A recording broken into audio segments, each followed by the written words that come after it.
triple encounter, historical encounter from the South brand, American, Latin American brand, from Central America and from South America, from Argentina, Mexico, and El Salvador. Thank you so much for being here another day with us. Today we're having from the International Coordination International Panel for this first day of Thursday for this Planetarium Congress. From India, our guest speaker is Rituraj Pukan. Hi Rituraj, how are you? I'm good. Thank you very much, Kerry. First of all, I must thank you for this wonderful opportunity and congratulate you for organizing such a huge and impactful conference. It's such an honor to be here. Thank you so much for participating here, and we are so expecting your presentation. So I will introduce Rag, okay? Rituraj Pukan is an environmental writer, adventurer, and naturalist based out of Assam, a biodiversity-rich, climate change-impacted province in the northeast of India. As the National Coordinator for Biodiversity for the Climate Reality Project India, Chief Operating Office Worker of Walk for Water, and Secretary General of Green Guard Nature Organization. He facilitates awareness and action on the three W's: warming, water, and wildlife, working with all stakeholders, including indigenous communities, students, civil society, business, and media for a positive societal impact. Having worked extensively at the grassroots, he says water is the local issue of global climate change for people and for biodiversity.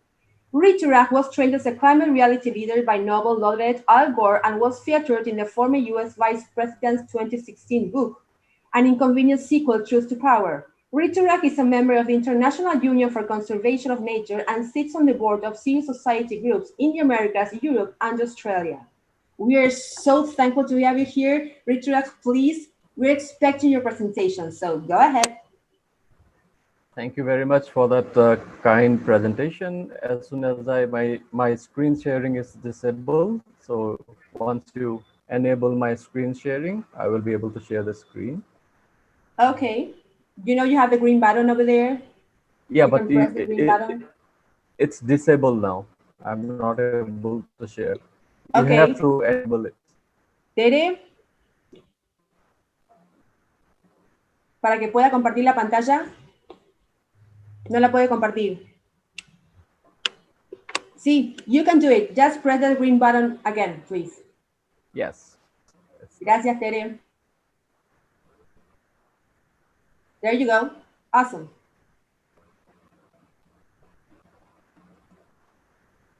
Okay, I can see it. Everybody can see it. Yeah. Right. Perfect. Uh, Okay. so, my name is Rituraj Fukan Raj, and I'm a volunteer with Parvati Foundation, an international NGO, non-profit dedicated to a healthy world.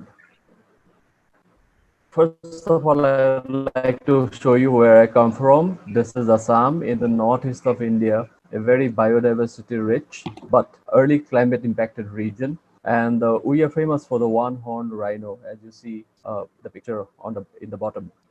And I grew up in the middle of a civil war-like condition where we were threatened by displaced people, and I always used to wonder why people move from one country to the other and cause all these societal problems.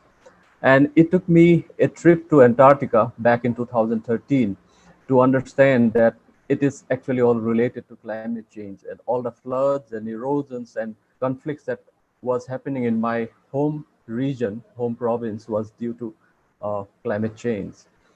And my first action as a climate in the field of climate activity was from Antarctica, and that was on 2nd March 2013 when I joined the Pacific Islands Warrior Day of Action and did a solidarity uh, protest from Antarctica, and that actually started my climate journey. So, coming to back to the presentation, all of us live in an interconnected world. We each belong to and are part of a greater whole, like drops of water in the ocean of life. Whatever we think, feel, or do ripples like a wave through this ocean and touches everyone, and then in turn, that touches us. We can see it in how acts of kindness can spread across the world. We can also see how a cough in one market can shut down cities everywhere.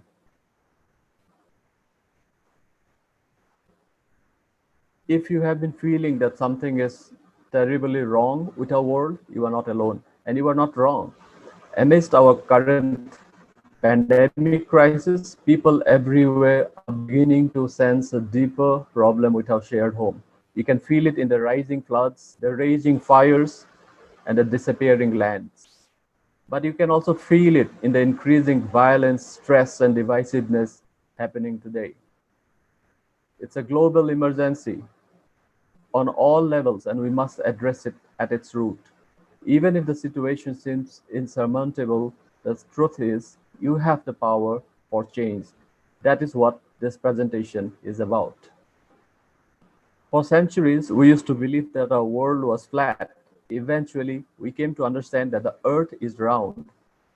But it is time we see things even more clearly. We and our world exist within a vast and intelligent whole. And when we understand the power we have because we are interconnected, we can change the world. Here is someone who understands this, and she dreams big and puts it into action.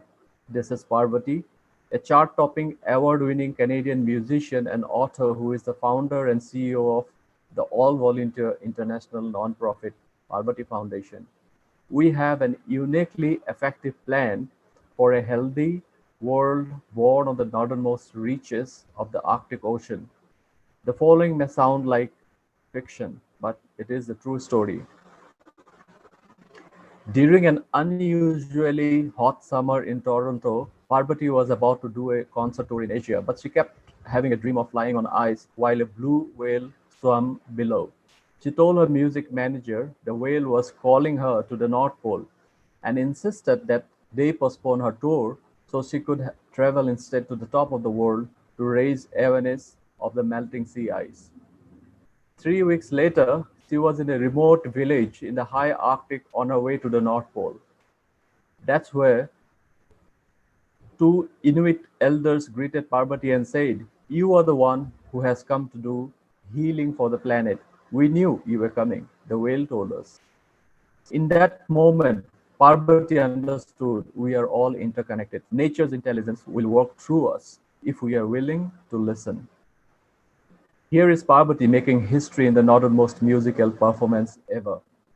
While Parvati was in the Arctic, she met with elders, hunters, ecologists. She spoke on city council and presented and performed at schools. Everyone she met gave her the same message to the south. The ice is melting. Animals are dying. People are suffering. It was clear. The Arctic Ocean was sick, and that was a symptom of a bigger problem. Our collective greed and disconnected thinking are hurting us all. Last year, I was in Salvador, and within that week, about 200 of these beautiful Salvador reindeer died of starvation because instead of snowing, it was raining. And when the rain freezes to hard ice, the deer cannot break through that ice to reach the grass they need to feed, and therefore they starve to death. Already, the Svalbard reindeer, which is so important for the people living in the Arctic, are threatened and their sizes are shrinking and they're losing their ground in many places. After Parvati returned to Toronto, she founded Parvati Foundation with the mission to immediately protect our planetary life support system, the Arctic Ocean.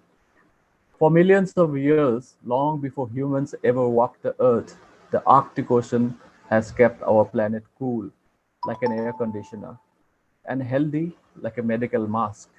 It does this in 7 important ways. It protects our home from rising sea levels. It regulates our world's weather patterns that grow the food and resources we all depend on. It safeguards us from drastic rise in global emissions, providing us with clean air. It protects us from future pandemics by supporting our global immunity. It helps to balance our economies by preventing natural disasters. By doing all this, it preserves stable, healthy societies and it supports world peace. But the ice is melting very quickly, and governments and businesses around the world want to profit of the thaw. Here are some points to illustrate the seriousness of this, what it means to you and our world, and what we can do about it. Scientists at the Yale University have shown there is 75% less Arctic ice in the summer than there was just 50 years ago. Where the ice once reflected half of the sun's heat back out into space, the exposed Arctic water now absorbs 90% of the heat, changing our world air conditioner to a warming kettle. When the sea ice melts, the Arctic air warms up. So does the land. And then sea levels rise all over the planet. At least 270 million people live in coastal cities. If we don't act now, sea level rise will redraw the map of the world and displace billions. And the ice melts,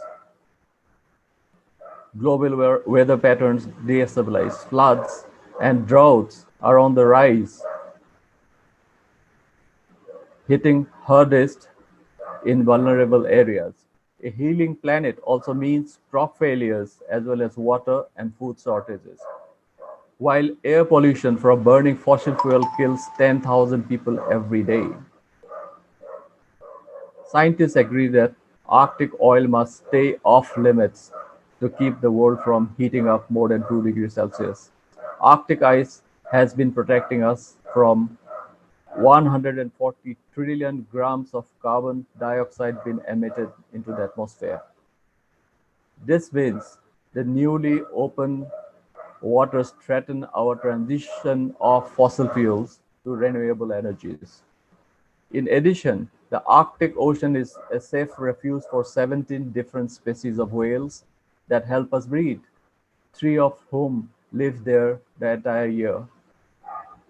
Through what is known as the whale pump effect, whales bring nutrients from the ocean depths to fertilize phytoplankton at the ocean surface, which captures carbon out of the air and are responsible for half the oxygen we breathe, or every second breath. Phytoplankton also captures nearly half of global CO2 production, equivalent to 1.7 trillion trees a year. But as ship strikes are a leading cause of whale dreams, exploitation of the Arctic Ocean threatens both whales and us. Commercial fishing trawlers damage the ice as well as the ocean floor. Large ships break up the ice. The ice becomes dark from dirty fuel, so that now it absorbs rather than reflects the sun's heat, further accelerating the thaw. Arctic ice has also been freezing thousands of years of pathogens, viruses, and bacteria with the potential to kill us. We don't know all that's buried under the ice, but we know it includes Spanish flu, smallpox, the plague, and anthrax. For perspective, COVID-19 contagious with about 5% mortality. Spanish flu contagious with about 2.5 mortality, killed over 22 million people. Plague as contagious with 10% mortality. Smallpox twice as contagious with 30% mortality. Anthrax so deadly it's a bioterrorism agent with 50% mortality.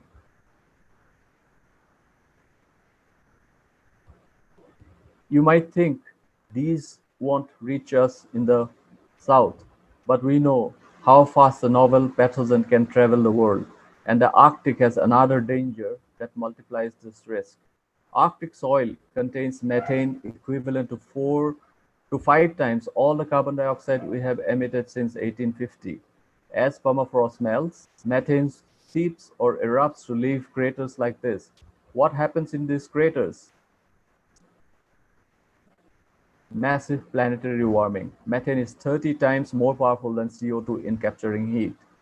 Scientists warn that the biggest potential methane releases over a short period of time would lead to inundation, extreme heat stress, droughts, and storms, with nearly $60 trillion of damage, undermining the global financial system. The methane deposits in the Arctic continental shelf, where most explosion takes place, are unstable. Any interference with the seabed could trigger their release. In addition, a large-scale eruption could uh, disperse Arctic germs far and wide for a potential pandemic in what Dr. Boris Kashingos of the Russian Academy of Science has described as a catastrophe worse than Chernobyl.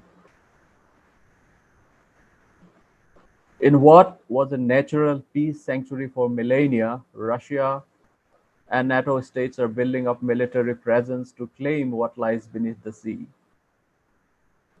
The sum of all of these stresses on in our world, heat, rising seas, natural disasters, crop failures, disease, economic instability, increased militarization leads to unrest, mass migration, refugees, and violence. We must Richard, consider Richard, you have 5 minutes. we must consider that the disconnected thinking that led to these problems now needs more suffering in turn.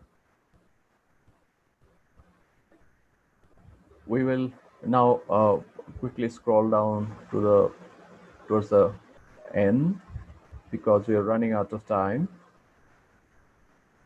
So we must protect 50% of the planet to prevent mass extinction. That's what scientists say. And can we do it? Yes, Marine Arctic Peace Sanctuary provides that possibility.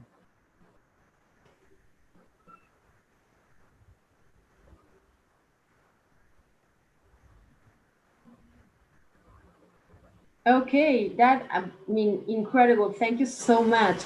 I have a couple of questions. The first question is, I know you made that expedition to the Arctic, right? Yes. What it was the best experience in the Arctic and the worst one? I would say the best experience. I would stop the screen share and Yes, yeah. please. Okay. Thank you. I would say the worst experience was, of course, knowing that the beautiful, magical Arctic places that we are seeing, the glaciers, and all of it was uh, already going drastic change because of warming. We could see with our own eyes that the sea level had the extent of ice had decreased. We could see where the ice extent was in previous years. We could see the darkening of the ice in many places, and worst of all, uh, the feeling of helplessness when you know that there's Salbart reindeer have died of starvation. I think that was the worst feeling. And the best experience was also the the incredible feeling of being so small in the vast uh, expanse of nature, and knowing that if given the opportunity, if uh, the Arctic is protected with the Marine Arctic Peace Sanctuary, we could perhaps bring it all back. Okay, and in the Arctic, right? Like, which was most devastating of all? Like the animals, the atmosphere, the air, the water, the ice, like the ice melting. Like, what was the worst thing that you say? Like, wow, this really needs to be awarded, or all of it. Yeah, it's really the entire landscape. It's the Arctic view is it's just the whole connected uh, expanse that needs to be protected. You cannot take out the polar bears from the Arctic and think that it will remain the same. You cannot take out the people who have lived in the Arctic for tens of thousands of years, and no, it will not be the same. So I think each component of the Arctic is very vital, and that is what makes the entire region so beautiful. It's the Arctic ecosystem, the air conditioner of this planet that sustains life, especially human civilization. So we need to protect the Arctic in its entirety, with all the beautiful landscape, all the glaciers intact, all the remaining sea ice intact, all the ice shelves intact, and all the wildlife protected. Okay, and how is the pandemic there in India? The Right? pandemic, Yeah. the, Well, the pandemic is, you know, affected across the country, and the numbers are still increasing. The casualty rates are quite less, yeah, and I think they're decreasing. But the number of infections, unfortunately, are growing in most places. But I think people have developed some kind of a resilience, and one of the reasons is because everybody has become so much aware of what to do and what not to do. So, following the COVID-19 protocols has made it better than what it was in back in March or April.